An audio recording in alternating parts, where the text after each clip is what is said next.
Hi everyone.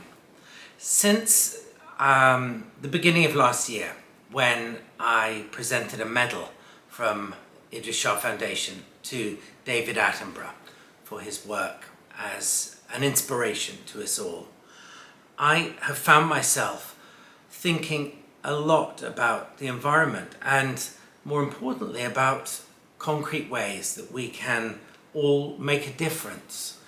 And I know it sounds like a cliche, and I know to a lot of people it's boring, but the way I see it, we all need to do something and make it fun and accessible and to reevaluate our lives. I'm not going to start droning on saying we've got to stop using plastic, but we have to.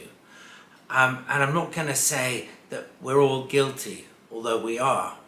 But what I do want to say is that the years that I've lived in Morocco have taught me something, and they've taught me that simplicity is this golden thing.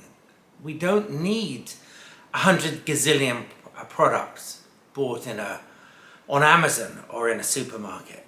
We can simplify, we can use less products, we can make things from scratch.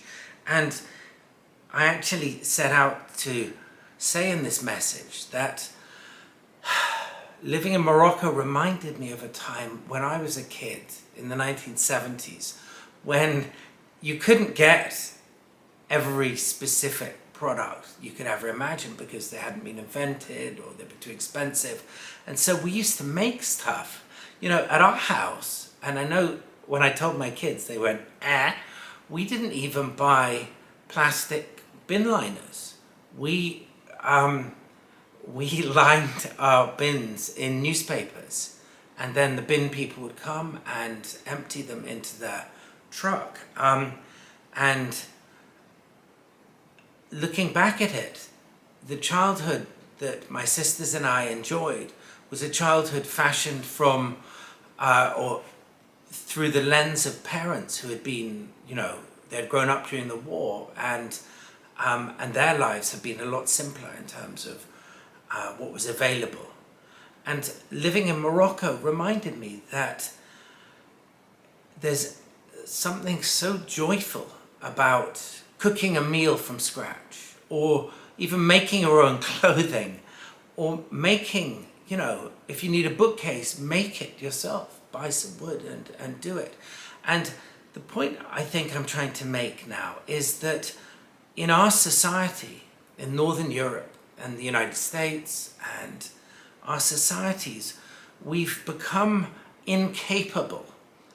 And it's nuts, because until 30 years ago, we were all totally capable. And every one of our ancestors made stuff from scratch, or would bind books themselves, or make a bit of furniture, or cook a meal from scratch. But for some reason, we've all become these kind of pathetic versions of ourselves. So my message, my challenge to us all is, let's start doing stuff from scratch. Let's start creating again and enjoying it and loving it. And let's not rely on those wretched companies that are trying to sell us stuff that we really don't need, and that are responsible for clogging up our lives and the whole wide world.